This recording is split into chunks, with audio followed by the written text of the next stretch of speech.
Today we will review the URA claim for rental assistance or down payment assistance form, which is one of HUD's required documents for voluntary buyout or acquisition programs that have displaced tenants, therefore triggering the Uniform Relocation Assistance and Real Property Acquisition Act or URA requirements. A hyperlink to HUD's URA claim for rental assistance or down payment assistance form can be found on the Texas General Land Office website at recovery.texas.gov. To locate the document, go to the Local Buyout and Acquisition Program page, which is linked below in the description section of this video. Scroll down to the right side checklist section and click on the URA claim for rental assistance or down payment assistance link. Once you click on the link, you will be directed to the document on HUD's website. Download the document. Please note, you will need a PDF reader to view and edit the document. This claim form is for use of tenants applying for rental or down payment assistance under the Uniform Relocation Assistance and Real Property Acquisition Policies Act of 1970, URA, and may also be used by a 90-day homeowner occupant in involuntary buyout and acquisition programs who choose to rent rather than buy a replacement home. Tenants and homeowners who are eligible under the URA may receive replacement housing payments in the form of rental assistance or down payment assistance. This form is used for tenants and homeowners to request URA assistance for replacement housing and for the subrecipient to work with the tenant to determine the amount eligible. The calculation to determine the maximum replacement housing payment for rental replacement housing is to first determine the lesser monthly amount of the comparable unit offered and the actual unit the tenant moved into. Then, to determine the lesser amount of the average monthly cost of housing that is being displaced, which is its rent plus utilities, and to calculate 30% of the tenant's gross monthly income. The lesser of the gross monthly income or average monthly cost of housing of the displaced unit will be subtracted from the estimated housing cost of the comparable unit to determine the maximum monthly benefit and multiply it by 42 to get the total maximum URA benefit for replacement housing. This form will be used to assist the tenant and subrecipient in this calculation. 49 CFR 24402 limits the total maximum rental assistance to $5,250. However, when a comparable, decent, safe, and sanitary replacement housing within the tenant's financial means cannot be provided due to limited housing stock, subrecipients can provide additional assistance under Housing of Last Resort and exceed that monetary value.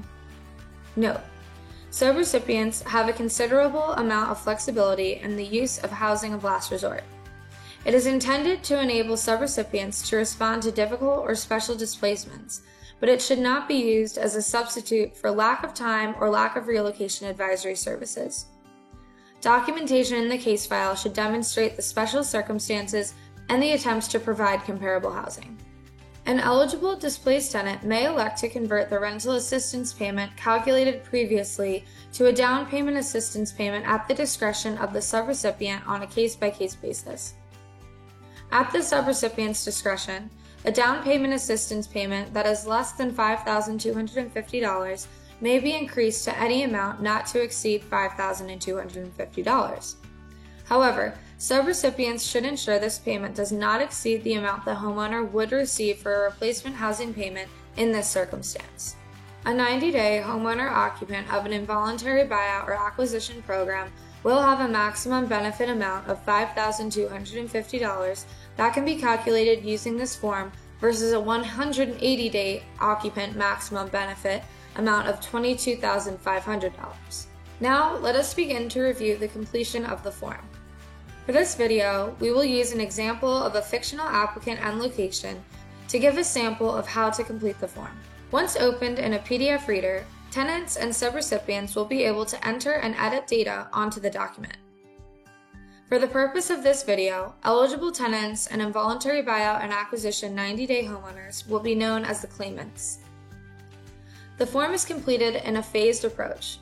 First, the claimant enters all information and provides backup documentation for their request. Subrecipients should provide assistance as needed to the claimant to complete the form. Then, in the second phase, the subrecipient confirms the information and determines the eligible amount. In the first phase, tenants and involuntary 90-day homeowners will input all claim information and attach backup documentation to request rental and down payment assistance. Skipping to question 1, the claimant will begin by inputting their name and the present mailing address, then the current phone number. Question 2A asks if all members have moved to the same dwelling. Claimants should answer yes or no.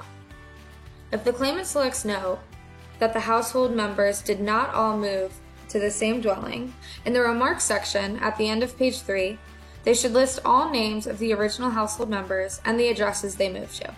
Question 2B asks if the applicant is subsidized by any government program, such as the Housing Choice Voucher administered by public housing authorities or other tenant-based assistance at the replacement dwelling they moved to. Check yes or no if the household is participating in an existing housing assistance program for the new dwelling. Question 3 asks for the address of the home of which the family is moving out of, also known as the original unit, the date they signed the lease agreement or buyer's contract to take possession of the original unit, and the move-in date of the original unit. Then lastly, the vacate date of the original unit. This question shows the length of time the claimant lived in the original unit, either at or over 90 days or over 180 days. Question 4 asks about the new replacement dwelling the claimant has moved to. They should input the address of the replacement dwelling, the date lease or buyer agreement was signed, and the move-in date. Question 5 is a self-certification that the household are all residents of the United States. To qualify for relocation payments, the claimant must be a United States citizen or national, or an alien lawfully present in the United States. The claimant will sign to certify that they are certifying their legal residency in the United States. The certification must be completed in order to receive any relocation assistance. In order to certify, the claimant will sign the completed form. Claimants should see 49 CFR 200.208 G and H for hardship exceptions to the legal residency requirement. In number 5, the claimant will select only one category, 1 individual or 2 family. If individual, the individual should select whether they are a citizen or an alien lawfully present in the United States. If family, the claimant will enter the number of persons in the household, how many are citizens or nationals, and how many are aliens lawfully present in the U.S. In our example, Sam Smith lives with his son, so there are 2 persons in the household, and both people are U.S. citizens. Question 6 requests the claimant's household income. Note, this section is not applicable to 90-day homeowners, and they should put NA in numbers 6.6 and skip this section. The first part, number 6.1, asks for the number of persons in the household. This information should match what was previously input in question 5 above. In 6.2, claimants should input the annual gross household income. They should do this by listing all members of the household and then record their income in column A claimant. Claimants should include the income of all adult household members that earn income regardless of whether it is earned or unearned income, and all unearned income of minors. Examples of unearned income are child support or Social Security. Income that must be included in this calculator includes wages, salaries, overtime, commissions, tips, and bonuses, net income from operation of a business or profession, periodic payments, Social Security, annuities, regular contributions to income, payments in lieu of earnings, unemployment, TANF, etc., welfare assistance, but not food stamps, periodic and determinable allowances, alimony, and child support, all regular pay, special, and allowances for armed forces, not hostile fire, earnings of temporarily absent household members, income earned on taxable assets such as income earned on a savings account. Backup documentation to support the income should be attached. A common way to disclose the current income is a tax return for each household member. Enter a dollar amount for each person, and if the household member has 0 income, indicate with $0. Notice this form should also include the income of non-resident alien persons if they reside in the household. In our example, the claimant also lives with his son Ben Smith. Although Ben is a minor, he earns unearned income through Social Security, so his income has also been included. In 6.3, the claimant should total the income amount listed to calculate the gross annual household income amount. Now, in 6.4, the claimant should proceed to compare the gross annual household income to the local HUD area median income chart at the 80% maximum level. Claimants can use the second tab of the Adjusted Gross Income and Area Median Income Verification Form, also found on the Local Buyout and Acquisition page of the GLO website, to determine the AMI income values. Claimants will input the county name. Then they can see on the chart the 51 to 80% AMFI based on their family size. In our example, the family size is 2, so the AMFI for 80% or lower is $62,500 and lower. The claimant should determine if their household is considered low income. If question 6.3 is greater than 6.4, the family is not low income. Only low-income families can use the lesser of 30% of their gross household income or the prior total average monthly cost. If the family is not considered low income, they must use their prior total average monthly cost for the calculation of their replacement housing and will skip 6.6. On item 5 of question 6, claimants should divide the annual income by 12 to determine the gross monthly income. Then, in 6.6, the claimant calculates 30% of the gross monthly income listed in 6.5. This number is considered by HUD to be the household's affordable rent amount. Next on page 2, we move on to question 7 to break down the monthly rental cost comparisons from the original unit and the new unit. The first line in 7.1 is the monthly rent amount under the terms of the contract. Claimants should enter amounts in both columns A and C. 7.2 through 7.5 are utility line items to input utility costs if they are not included in the rent, such as electricity, water and sewer, natural gas, and garbage. Notice phone, cable, and internet services are not considered utilities. For utilities that are actually covered by the monthly rent, enter IMR for in-monthly rent. Part 6 of 7 totals the rent plus all utilities for a gross rent calculation.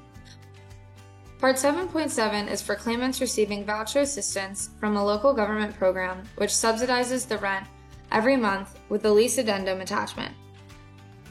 This amount for line 7 will be the total subsidy including the utility allowance. 7.8 is the net monthly rent after any government subsidies are subtracted from the gross rent amounts. So you subtract 7.7 from 7.6. Question 8 is the computation of the monthly rental assistance. If the claimant is applying for down payment assistance, they should check the box and skip part 8.1. 8.1 asks for the net rent of the new unit that the claimant moved to. This should match what was input in 7.8 column C. 8.2 asks for the monthly rent and utilities for the most compatible replacement dwelling that the subrecipient determined in the form URA selection of most representative comparable replacement dwelling for purposes of computing a replacement housing payment, HUD 461, which can also be found on the Local Buyout and Acquisition webpage. The subrecipient should work with the applicant to provide them the amount determined in the selection of most representative comparable replacement dwelling form. 8.3 asks for the lesser of amount of the average monthly housing costs for the unit that was moved to versus the comparable unit entered in Part 8.1 and Part 8.2. In our example, the lesser amount is $1,745 for the cost for the unit that was moved to. In Part 8.4, the claimant will enter the amount calculated from Question 7, Part 8, in column A, which is net monthly cost of the unit that moved from. In 8.5, the claimant will enter the answer to 6.6 for the amount which is 30% of the applicant's gross monthly income. If this applicant is over the income limit, put NA on this line. 8.6 will be the lesser of the above 8.4 or 8.5 amounts. For our example, 30% of the gross monthly household income was the lesser at $1,245. Part 7 of question number 8 shows us the monthly need after subtracting line 8.6 from 8.3. In 8.8, the monthly need will be multiplied by 42 to give the total amount of the claim. In 8.9, the claimant should list any amount previously received for this purpose. The final part, 8.10, is the total after amounts received are subtracted. In number 9, the applicant must sign the bottom section, page 2, to certify the information is true and complete, and claims have not been reimbursed or paid by another source. Page 3 leaves space in the remarks section for case notes and remarks about the claimant's situation and requests. Remember, the notes should tell a brief story so that auditors, management, can understand reasons for special situations. After receiving the claim form from the claimant, the subrecipient should use the form to complete the agency use only sections and determine the eligible reimbursement amounts. Beginning with the first 3 cells, where it says for agency use only, subrecipients should enter the subrecipient name and the name of agency cell, the GLO contract number and the project name or number cell, and the Tiger project number assigned when the applicant is input into Tiger and the case number cell. Subrecipients should review the information in numbers 1A through 5 to ensure they are consistent with the other information that the subrecipient has on the claimant, and they are consistent with the claims being requested. In numbers 6.1 through 6.6, the subrecipient should input in the for agency use only column their approved amount for each claim based off the receipts and documentation provided by the claimant. In numbers 7.1 through 7.8, the subrecipient should input in the for agency use only columns B and D their approved amount for each claim based off the receipts and documentation provided by the claimant. As you can see in our example, the subrecipient found that the average monthly utility cost for the unit that the claimant moved to for electricity was only $75 per month. So the amount they input in 7.2 column D differs from what the claimant input in column C, therefore altering the total in 7.8. Also, in numbers 7.1 through 7.8, the subrecipient should input in the to be provided by agency column E the applicable amounts for the comparable replacement dwelling as is found in the Form URA selection of most representative comparable replacement dwelling for purposes of computing a replacement housing payment, HUD 461. In number 8.1 through 8.10, the subrecipient should input in the for agency use only column B their approved amount for each claim based off their answers to the questions above. You can see in the example that due to the difference in the utility calculation in 7.8, the subrecipient only calculated the monthly need as $490. In addition, the monthly need times 42 payments is $20,580. This exceeds the maximum eligible replacement housing cap, which is $5,250. Therefore, the subrecipient will have to use the housing as a last resort in order to exceed the $5,250 threshold. The subrecipient will need to justify and provide backup documentation that demonstrates the claimant cannot otherwise be appropriately housed within the monetary limits. Finally, on page 3, the subrecipient will input their recommendations. First, the subrecipient will input the effective date of eligibility for relocation assistance. The effective date of eligibility is the date of the initiation of negotiation, or the date that the subrecipient determined the property is eligible and the project will move forward with the acquisition, whichever is earlier. Then, the subrecipient will input the date the replacement dwelling was inspected and found decent, safe, and sanitary. Dwellings must be inspected and found decent, safe, and sanitary prior to reimbursement of any URA assistance. Then, the subrecipient should input the date the household occupied their replacement dwelling. In number 13, the subrecipient decides if the assistance will be paid in a lump sum or installments. Replacement housing payments must be dispersed in installments unless they are for moving expenses or a down payment on the purchase of replacement housing. Whenever the payment is made in installments, the full amount of the approved payment shall be dispersed in regular installments, whether or not there is any later change in the person's income or rent, or in the condition or location of the person's housing. The frequency of these disbursements may be determined by the subrecipient. However, if not paid monthly, HUD recommends that there be no less than 3 installment payments except when the rental assistance payment is $500 or less. Where the rental assistance payment is $500 or less, it is recommended that payment may be made in 2 installments with no less than a 4-month interval between payments. If other installments other than monthly are selected, they should be specified in the remarks section. Then the subrecipient will input the amount recommended, the case manager's signature, printed name, and date of recommendation. Then the approver for the subrecipient will input their approved amount, signature, name, and date. If the subrecipient has any remarks about their review, they should include them in the remarks section. Finally, the subrecipient should provide their determination of the eligible amounts to the claimant. If the full amount of the claimant's claim is not approved, the subrecipient should provide a written explanation for the reason and explain to the claimant how they can appeal the determination if desired. We hope you enjoyed this training on the URA claim for rental assistance or down payment assistance form. If there are any additional questions during the completion of the form, subrecipients should reach out to their General Land Office grant manager. Additional videos covering the other required local buyout and acquisition forms are, or soon will be, available at the same location you are viewing this one.